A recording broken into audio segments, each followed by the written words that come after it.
என்னுடைய பெயர் கருப்பையா. நான் ஓய்வு பெற்ற துணை கலெக்டர், மதுரையிலே வாழுகின்றேன். எல்லா மதத்தினரையும் இங்கே சந்திக்கின்ற வாய்ப்பை பார்த்தமைக்கு நான் மகிழ்ச்சி அடைகின்றேன். எங்களுக்கு பதில் சொல்லிக் கொண்டிருக்கிற உங்களுக்கு என்னுடைய வணக்கத்தை தெரிவித்துக் கொள்கின்றேன். எல்லா மதங்களிலும் எல்லா விதமான கோளாறுகளும் இருந்து கொண்டிருக்கிறது. இதோ முஸ்லீம் மதத்திலே மட்டும்தான் சில கோளாறுகள் இருக்கிறது, இந்து மதத்திலே இல்லை, கிறிஸ்துவ மதத்திலே இல்லை என்பதெல்லாம் யாரும் ஏற்றுக்கொள்ள முடியாத ஒன்று.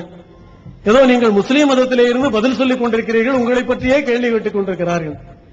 இன்றைக்கு நம்முடைய இந்தியாவிலே அல்ல, உலக நாடுகளிலேயே ஒழுக்கம் கெட்டிருக்கிறது. அந்த ஒழுக்கம் கெட்டிருப்பதன் காரணமாக அதன் தொடர்பாகத்தான் எல்லா நாடுகளிலும் அழிவு பாதையை நோக்கி மக்கள் சென்று கொண்டிருக்கிறார்கள். அந்த அழிவு பாதையை நோக்கி மக்கள் செல்லக்கூடாது என்பதற்காக ஏற்படுத்தப்பட்டுள்ள இந்த நிகழ்ச்சியை நான் பாராட்ட கடமைப்பட்டிருக்கின்றேன். எல்லோரையும் ஒருமுகமாக சந்திக்க வைத்து பல்வேறு கேள்விகளை கேட்க வைத்து நீங்கள் அதற்கு பதிலளித்துக் கொண்டிருக்கிறீர்கள். ஆனால் உங்களிடத்திலே சில கேள்விகளை நானும் கேட்பதற்கு தயாராகத்தான் வந்திருக்கிறேன். ஏனென்றால் இங்கிருக்கிற நடைமுறை அவ்வாறு இருந்து கொண்டிருக்கிறது. முதலிலே புலால் உண்பது தவறு என்பது 2000 ஆண்டுகளுக்கு முன்பாக திருவள்ளுவரே கூறியிருக்கிறார். குரானிலே என்ன சொல்லியிருக்கிறது என்று, பைபிளிலே என்ன சொல்லியிருக்கிறது என்று, அல்லது ரிக்வேதத்திலே, யஜுர்வேதத்திலே, அதர்வண வேதத்திலே என்ன சொல்லியிருக்கிறது என்பதெல்லாம் தெரிந்தவர்களுக்கு தெரிந்திருக்கலாம், எங்கள் போன்ற தெரியாத சிலருக்கு தெரியாமல் இருக்கலாம். ஆனால் புலால் உண்பது தவறு என்பதை மிக அழகாக திருவள்ளுவர் எடுத்து சொல்லியிருக்கிறார்.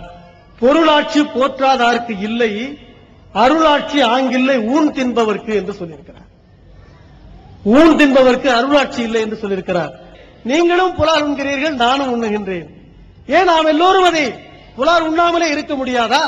புலால் உண்ணாமை, அதாவது திருவள்ளுவர் சைவம் அசைவம் சாப்பிடாதீங்கன்னு சொல்றாரு. புலால், இறைச்சி, மீன், கறி இதெல்லாம் சாப்பிடாதீங்க. சைவம் புலால் நிறைய பேர் விளங்க, அதுக்காக சொல்றேன். சைவம் சாப்பிடுங்கன்னு அவர் சொல்றாரு. அதுக்கு ஒரு குறளை எல்லாம் கூட அவர் சொல்லி கேட்டாரு. திருவள்ளுவர் சொல்லியிருக்கிறாரு, அது நீங்க கடைபிடிக்கலாமே. இதுல 2-3 விஷயம் இருக்குது. திருவள்ளுவர் சொன்னதுக்காகவெல்லாம் நம்ம கரெக்டா தான் கடைபிடிக்கணும். திருவள்ளுவர் சொன்னது கரெக்டா இருக்குமானால் நம்ம கடைபிடிக்கலாம். திருவள்ளுவர் சொன்னதிலேயே சரியானது இல்லை என்று நம்ம நிராகரிக்கக்கூடிய கருத்து இருக்குமையானால் அதை நம்ம ஏற்றுக்க முடியாது. ஒரு சின்ன உதாரணம் சொல்வதாக இருந்தால், திருவள்ளுவர் சொல்றார், தெய்வம் தொழால் குழுனன் தொழுதெழுவாள் பெய்யன பெய்யும் மழை. தெய்வத்தை தொழாம இருந்து கொண்டு கடவுளை வணங்காமல் புருஷனை வணங்கிக்கிட்டே ஒருத்தி இருந்தாள் என்று சொன்னால் அவ பெய்யன்னு சொன்னா மழை பெய்ஞ்சிருங்கிறாரு. அதாவது கணவனுக்கு மனைவி எப்பவும் அடிமையா இருக்கணும், கடவுளா ஏற்றுக்கொள்ளணும் அப்படிங்கிற ஒரு சித்தாந்தத்தை அவர் சொல்றாருன்னா இதை நம்ம ஏத்துக்கிற முடியாது. கணவன் மனைவிக்கு கடவுள் ஒன்றும் கிடையாது, வாழ்க்கை துணைவன் தான். இது திருவள்ளுவர் சொன்னாருங்கிறதுக்காக நம்ம அப்படி எடுத்துக்கொள்வதா? இது சரியா தவறா என்று நம்ம ஆராய்வதா? அதே மாதிரி இன்னொரு இடத்துல சொல்றாரு, கண்டது மண்ணும் ஒரு நாள் அலர் மண்ணும் திங்களை பாம்பு கொண்டட்டுங்கிறாரு. இந்த சந்திர கிரகணம் எதனால் ஏற்படுது என்பதற்கு அவர் காரணம் சொல்லும் பொழுது திங்களை பாம்பு கொண்டட்டுங்கிறாரு. சந்திரனை பாம்பு விழுங்குனதுனாலதான் சந்திர கிரகணம் ஏற்படுதுன்னு வள்ளுவர் சொல்றாரு. அது அந்த காலத்து நம்பிக்கை.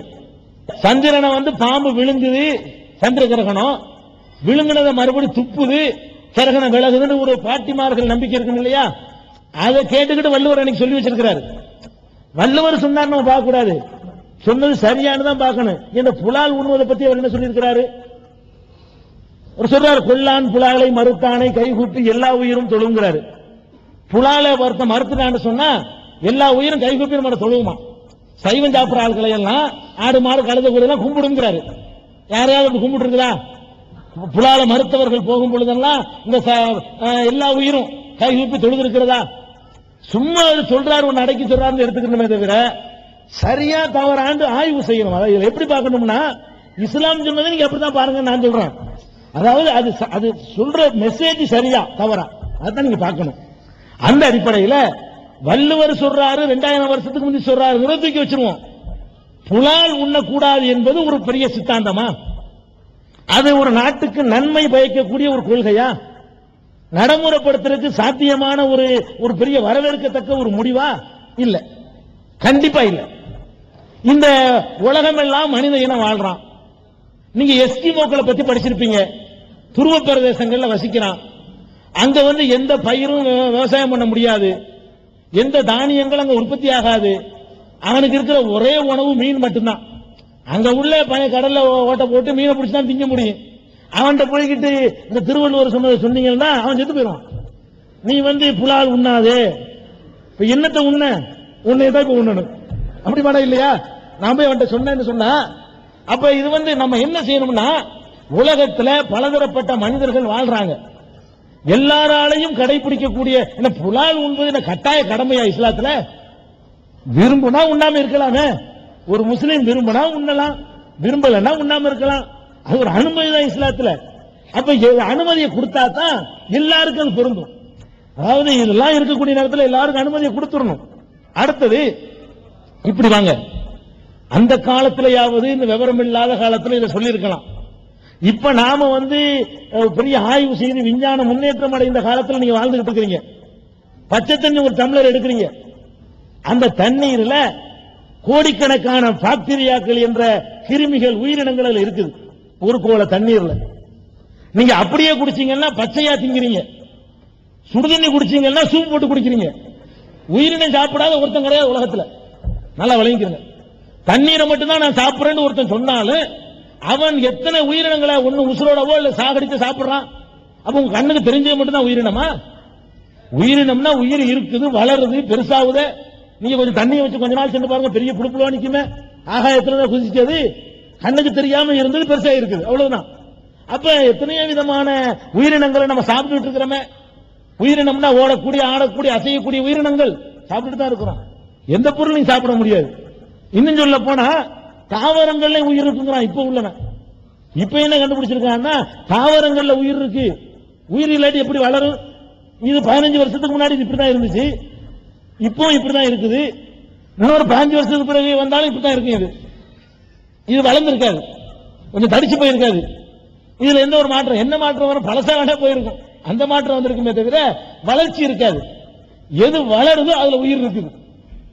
நீங்க ஒரு நெல்லை போடுறீங்கன்னா அது எப்படி வளர்ந்து பெருசாகிட்டு வருது? உயிர் இருக்குனால அது ஒரு உயிர் தானே.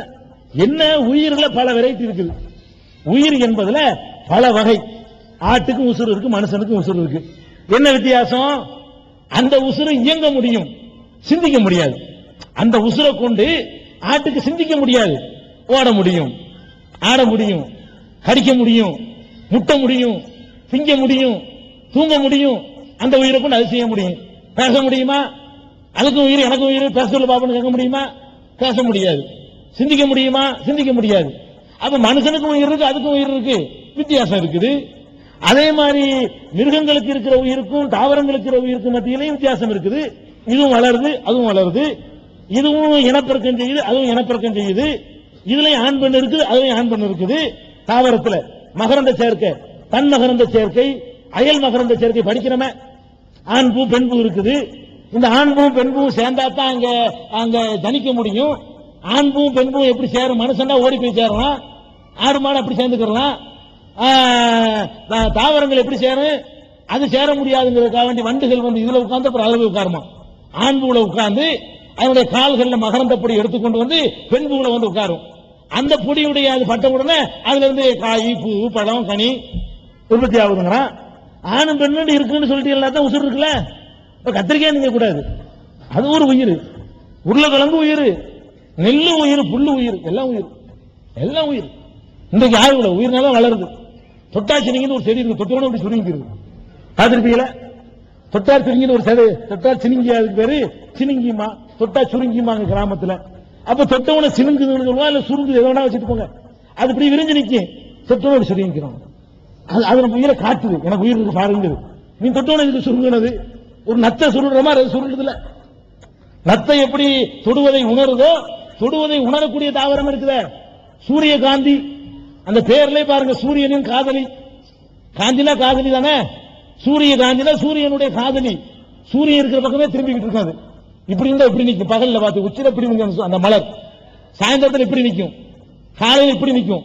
சூரியன் உதிக்கும் போது அது கிழக்கு நோக்கி நிற்கும். சூரியன் உச்சில வரும்போது இப்படி நிற்கும் அந்த பூ, சாயந்தரம் இப்படி நிற்கும். அடுத்த நாள் வாடி போய் வேற பூ. சூரியனை காதலிக்குதான். இது இது ஒரு உயிர் தானே. அது என்ன சூரியன் இருக்கிற பக்கம்லாம் திரும்புறது? ஒரு காதலி காதலனை பாக்குற மாதிரி, அல்லது ஒரு காதலன் காதலியை பாக்குற மாதிரி, அப்படி ஒரு உணர்வு அதுக்கு கொடுக்கப்பட்டிருக்கா இல்லையா? பாக்கிறோம்ல. அப்ப உயிர் இதை நல்லா விளங்கிக்கணும். ரெண்டாவது, இது ஒரு விஷயம். இது எல்லாத்துக்கும் மேலங்க மனிதன் வாழ்வதற்கு தான். இது என்ன அடிப்படையில் நம்ம நியாயப்படுத்துவோம்? எல்லாத்திலையுமே உயிர் இல்லாத திங்க இயலாது. உயிர் இல்லாத நீங்க திங்க நினைச்சா மண்ணைத்தான் அள்ளி திங்கணும். யாருக்கா வாழ முடியுமா? உயிர் இல்லாத திங்கிறாங்க மண்ணு கல்லு, அதுலதான் உயிர் இல்லை. இந்த டிவி பெட்டி, இந்த மைக்கு, இந்த கர்ச்சிப்பை திங்கலாம். உயிர் இல்லை, இதெல்லாம் வளராது. இந்த வாட்சிக்கா இதுதான் வேற என்ன உயிர் இல்லை, அப்பதான் வாழ முடியுமா? அது அப்ப உயிர் உள்ளதை திங்கணும், வேற வழி இல்லை. மனிதன் என்ற உயிர் வாழ வேண்டுமானால் அவனை விட அடுத்த ஸ்டேஜில் உள்ள உயிரை சாப்பிட்டுத்தான் ஆக வேண்டிய நிலையில் மனிதன் படைக்க இயற்கை நியதி அப்படிதான் படைக்கப்பட்டிருக்கான். முதல் இயற்கையை நீங்க இதை புரிஞ்சுக்கணும். இரண்டாவது, இப்ப இந்த விலைவாசி இப்பவே ஏறி தாங்க முடியாத அளவுக்கு தடுமாறுறான். ஒரு பேச்சுக்கு எல்லாரும் சேர்ந்து உருளைக்கிழங்கு பருப்புன்னு முடிவு பண்ணணும்னு வைங்க, என்ன ஆகும் நினைக்கிறீங்க? கிடைக்குமா அவ்வளவு இருக்கு? ஏதோ கொஞ்சம் பேர் மீன் கருவாடு அது இப்படி போயிட்டதுனால ஏதோ உருளைக்கிழங்கு கிடைச்சிட்டு இருக்கு. சைவம் திங்கிற ஆளுகளுக்கு உதவிதான் செய்யறாங்க அசைவம் திங்கிற ஆளுங்க. இந்த அசைவம் திங்கிற 50 பேர் ஒரு தீர்மானம் போட்டு எல்லாரும் நாளைக்கு உருளைக்கிழங்கு தான் தோரம் பருப்பு தாண்டா என்ன ஆகுறது? கிடைக்குமா? எல்லாரும் கிடைக்குமா? உருளைக்கிழங்கு வெங்காயத்துக்கு ஆட்சி போன மாதிரி உருளைக்கிழங்குல போயிடுவானு. 300 ரூபாய்க்கு போயிடும் ஒரு கிலோ. பணக்காரன் மட்டும் தான் திங்க முடியும் அப்புறமேலு. அப்ப பலதரப்பட்ட உணவுகளையும் விரும்புறவர்கள் உட்கொண்டால்தான் அவரவர்கள் எல்லா உணவும் கொஞ்சத்துக்கு கொஞ்சமாவது சீரான விலைக்கு கிடைக்கும். முதல்ல தட்டுப்பாடு வரும், இரண்டாவது தாங்க முடியாத விலைக்கு உயரும். அப்ப பலதரப்பட்ட உணவுகள் இருக்கிறதுனாலதான் இது விரும்பணும், அது தின்னு, அதை விரும்பணும், அது தின்னு 1000 வெரைட்டி இருக்கும்போது மனிதனுக்கு வசதி தானுங்க. 4 வெரைட்டில சுருங்கினா அவனுக்கு கஷ்டம் தானே. அது இன்னும் சொல்ல போனா மனிதன் பலவிதமான டேஸ்டுகளையும் விரும்பக்கூடியவனாக படைக்கப்பட்டிருக்கான். ஒரு நாளைக்கு இது, ஒரு நாளைக்கு அது. அது ஒரு மனித வாழ்க்கையில ஒரு ஜாலி தானுங்க, ஒரு மகிழ்ச்சி. சட்டையை பாருங்க, ஒரே சட்டையை போட்டுட்டு இருக்கான். ஒண்ணு போடுறான் சட்டை ஒண்ணு, பேண்ட் ஒண்ணு, அது ஒண்ணு, இது ஒண்ணு, வகை வகையா வச்சுட்டு இருக்கான். ஏன்னா அதுல ஒரு மகிழ்ச்சி, திங்கிறதுல இந்த மகிழ்ச்சி வேணும். அதனாலதான் சோத்த அரிசி கஞ்சியை குடிச்சிட்டு இருக்க மாட்டேங்கிறான். ஒரு நாளைக்கு சாம்பாருங்கிறான், அப்புறம் பிரியாணிங்கிறான், அப்புறம் அதுங்கிறான், இதுங்கிறான், என்னென்னத்தையே போட்டுட்டு எல்லாம் இருக்கு. அது போல இந்த சைவ அசைவ உணவு இருக்கு பாருங்க, மருத்துவ ஆய்வறிக்கைகளை நீங்க பாருங்க, அதுல எவ்வளவு புரோட்டீன் இருக்குங்கிறான். அந்த புரோட்டீன்கள் எல்லாம் சில உணவுகள்ல கிடைக்காது. சில பேருக்கு அது கெடுதியா இருக்கலாம். கொலஸ்ட்ரால் அதிகமா போனவனுக்கு ஆட்டுக்கறி திங்காதாமா, அது இவன் அதை திங்க வேண்டிய லிமிட்டை தாண்டி தின்னு கெடுத்துக்கிட்டது இவனா. இவன் கெடுத்துக்கிட்ட விஷயம் அதை விட்டுருங்க. புரோட்டீன் தேவைப்படுற நிலையில உள்ளவர்களுக்கு அந்த சத்து வந்து அதெல்லாம் நல்லா கிடைக்குது. அந்த உணவு தவிர்த்தீங்கன்னா எப்படி அந்த சத்து கிடைக்கும்? இப்படியான பல சத்துக்கள் மனிதனுக்கு தேவைப்படுது. இப்ப கண் பார்வை கம்மியா போச்சுன்னா கேரட் தின்னுங்கிறான். கேரட் தின்னுங்கிற மாதிரி மீன்ல இருக்குங்கிறான். மீன்ல அதோட அதிகமாவே இருக்குது. மீன் திங்காதவன்லாம் மீனை மாத்திரை தின்னுருக்கான். இன்னைக்கு மீன் திங்க மாட்டானா? மீன் எண்ணெயில மாத்திரையை ஆக்கி அதை மீன்ல இருந்து எண்ணெய் எடுத்து அதை சாரை புழிஞ்சு கேப்சூலுக்குள்ள போட்டு 7 சீசன் கொடுத்தா அது ஒரு கொடுக்குறான். டாக்டர் எழுதி கொடுத்த உடனே எவன் நீங்களே எல்லாம் தின்னுதான், வேற வழியே இல்லை. அது தேவை மனிதனுக்கு. சளி பிடிக்காம இருக்கிறதுக்கு மீன் மாத்திரை தின்னு, கண்ணு பார்வைக்கு மீன் மாத்திரை தின்னுங்கிறோம், திங்கிறோம், இதையும் நம்ம பாத்துக்கிறோம். அது போக நம்ம சாதாரணமா பாக்குறோமுங்க, மனிதனுக்கு கேடு தர்ற உயிரினங்களை மனிதன் அழிக்கிறான். கொசு கடிக்குது, எதுக்கு டாட்டா வச்சுறாங்க? என்ன ஒரு உயிரினம் பாவம், ஜீவகாருண்யம், அடிச்சுட்டு போகட்டும். யாராவது இருக்கிறோமா? அதுக்கு எத்தனை வெரைட்டி மாற்றினு டாட்டா ஐஸ் அது இதுன்னு என்னென்னமோ ரோஸ்டர் பூஸ்டர் எல்லாத்தையும் கொண்டு வர்றான். அதுக்கு ஒரு பத்தி, அப்புறம் மேட்டு, அப்புறம் ஸ்ப்ரே, இது எல்லாத்துக்கும் மேல வலை. இது எதுக்கு பண்றீங்க? எலி எதுக்கு கொள்றீங்க? வயிற்றுல பூச்சி இருக்குன்னு உள்ள வச்சு சாவடிக்கிறோமே, உள்ளுக்குள்ளே சமாதி கட்டுறமே. வயிற்றுல பூச்சி இருந்தா உள்ள வச்சு சாவடி கொள்றீங்களா இல்லையா? நீங்க விரும்பாமலே வயிற்றுக்குள்ள உண்டாவதே அசைவம், அதுக்கு என்ன பண்ணுவீங்க? இப்படி எத்தனையோ சிந்திச்சு பாத்தீங்கன்னா புலால் உண்டாம இருக்கிறது ஒரு பெரிய தத்துவம் இல்லை. அதெல்லாம் இருந்துச்சுன்னா மனிதன் இந்த நாட்டில் உலகத்தில் வாழ முடியாத நிலைமைக்கு தாறுமாறாக தட்டுப்பாடுகள் ஏற்பட்டு போயிடும். பலதரப்பட்டதையும் கடவுள் படைச்சிருக்கு நம்ம நன்மைக்கு. அதை ஒண்ணு விளங்கிக்கணும்.